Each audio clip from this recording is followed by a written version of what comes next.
Nouveau record dans Reporter.net du 14 septembre 2023. Selon une étude sur le dépassement des limites planétaires publiée le 13 septembre dans la revue Science Advance, une nouvelle limite planétaire, sur 9, est totalement dépassée.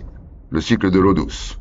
Celui-ci a été divisé en deux catégories, l'eau verte qui est absorbée par les sols et les plantes, et l'eau bleue qui coule dans les cours d'eau, les lacs et les nappes phréatiques.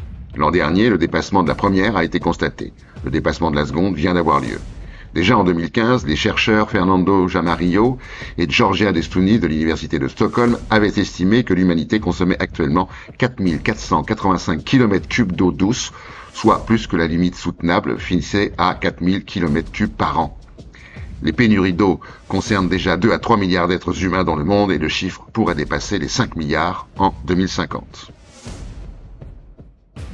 L'addiction de Total Energy aux fossiles dans goodplanet.info du 14 septembre 2023. Total Energy va lancer des études de développement d'un grand projet pétrolier baptisé Bloc 58 au large du Suriname. Les réserves situées entre 100 mètres et 1000 mètres de profondeur seront produites par un système de puits sous-marin relié à une unité flottante de production, stockage et chargement située à 150 km de la côte du Suriname, d'une capacité de 200 000 barils par jour. Rappelons que la consommation mondiale de pétrole prévue pour 2023 est de 102 millions de barils par jour. Comme le recommande l'ONU, laissez les énergies fossiles dans le sol. Trop peu d'eau en France dans l'Express.fr du 14 septembre 2023.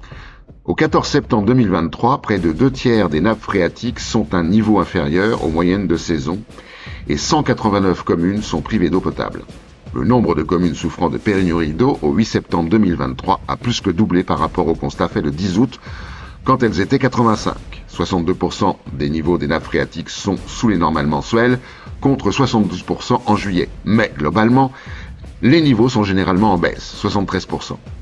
Au total, 40 000 personnes sont privées d'eau potable. Si nous n'en sommes pas au point de Mayotte, il semble que nous prenions le même chemin. Beaucoup trop d'eau en Libye dans Vert.eco du 13 septembre 2023. On compte au 14 septembre 2023 plus de 6 000 personnes tuées par la tempête qui s'est abattue en Libye du 4 au 7 septembre 2023.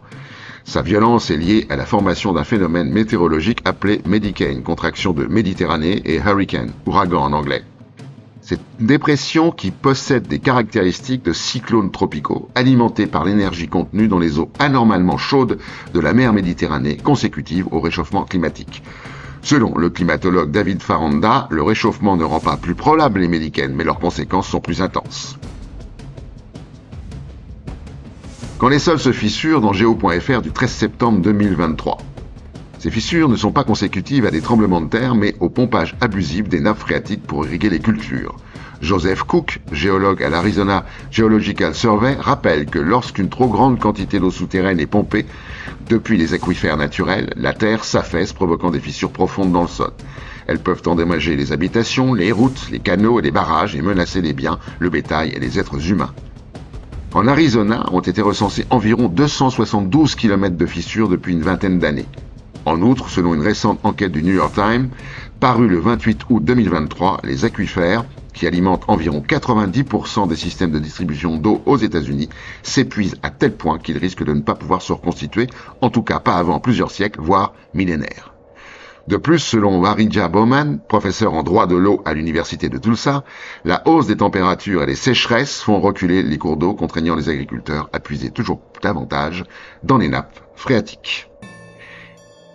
Et pour finir, la connerie de la semaine.